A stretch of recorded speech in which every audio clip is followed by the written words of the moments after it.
ಚಪಾತಿಗಾಗಲಿ ಅಥವಾ ದೋಸೆಗಾಗಲಿ ದಿಢೀರಾಗಿ ಮಾಡುವಂತಹ ಒಂದು ಅಡುಗೆಯನ್ನು ನಾವಿವತ್ತು ಈ ವಿಡಿಯೋದಲ್ಲಿ ನೋಡೋಣ.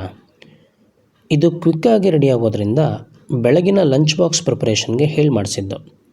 ಒಂದು ಬಾಣಲಿಗೆ 4 ಚಮಚ ಅಡುಗೆ ಎಣ್ಣೆಯನ್ನು ಹಾಕಿ ಸಾಸಿವೆ, ಜೀರಿಗೆ, ಕರಿಬೇವು, ಹಸಿಮೆಣಸು, ಮೀಡಿಯಂ ಗಾತ್ರದ ಹೆಚ್ಚಿದ ಟೊಮೆಟೊ ಮತ್ತು ಸ್ಲೈಸ್ ಮಾಡಿದ 2 ಈರುಳ್ಳಿನ ಹಾಕಿ ಹಸಿ ವಾಸನೆ ಹೋಗೋವರೆಗೂ ಬಾಡಿಸ್ಕೊಳ್ಬೇಕು.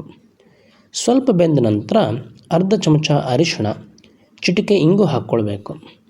ಈ ಅಡುಗೆಯ ಮುಖ್ಯ ಪದಾರ್ಥವಾದ ಕಡಲೆ ಹಿಟ್ಟಿಗೆ ನೀರನ್ನು ಬೆರೆಸಿ ಗಂಟಾಗದಂತೆ ಕಲಸಿ ಆ ಪೇಸ್ಟ್ನ ಈ ಬಾಣಲೆಗೆ ಹಾಕ್ಕೊಳ್ಬೇಕು. ಇದನ್ನು ಸ್ವಲ್ಪ ಹುರಿದ ನಂತರ ನಮಗೆ ಬೇಕಾದಷ್ಟು ನೀರಿನ ಜೊತೆಗೆ ರುಚಿಗೆ ತಕ್ಕಷ್ಟು ಉಪ್ಪನ್ನು ಸೇರಿಸ್ಕೊಳ್ಬೇಕು.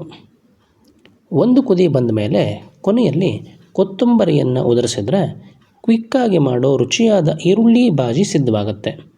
ನೀವು ಕೂಡ ಒಮ್ಮೆ ಟ್ರೈ ಮಾಡಿ ಮರಿದೇ ಹೇಗಾಗಿತ್ತು ಅಂತ ತಿಳಿಸಿ. ಮತ್ತೆ ಸಿಗೋಣ.